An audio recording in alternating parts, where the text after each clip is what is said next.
Mwanga TV, sauti ya maisha.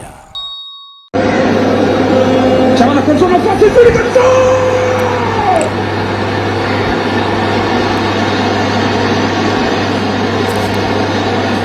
Leo ilikuwa siku ya matumaini makubwa kwa mashabiki wa Simba Sports Club.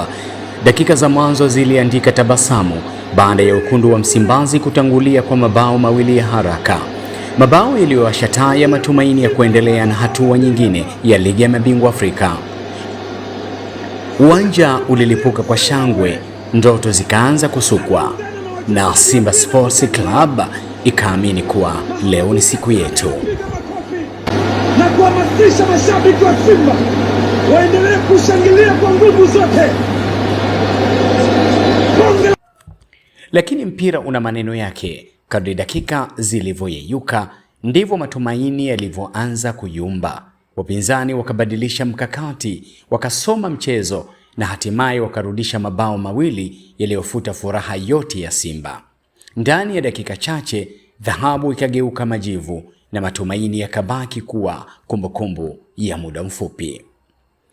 Matokeo hayo yaliacha Simba bila tena mwelekeo wa kusonga mbele kwenye michuano hiyo, hali iliyowakatisha tamaa mashabiki wengi waliokuwa wamejitoa kwa hali na mali. Machozi, hasira na maswali yakatawala vichwa vya mashabiki hao. Kulikoni? Tatizo ni nini? Hali ilizidi kuwa ya kusikitisha pale vurugu zilipozuka nje ya uwanja, zikihusisha hasira za mashabiki waliokata tamaa. Katika tukio liliwashtua wengi, mwenyekiti wa Simba alijikuta katika hatari ya kushambuliwa kabla ya kuokolewa na vyombo vya usalama.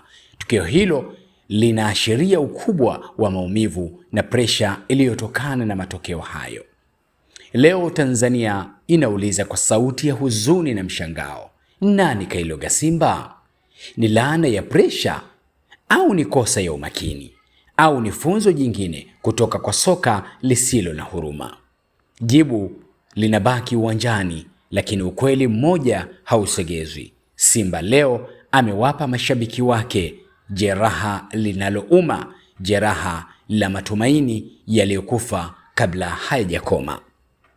Kwa niaba ya mwandishi wa makala hii, jina langu ni Hamza Shabani Lusambo. Mpaka wakati mwingine, asante na kwaheri.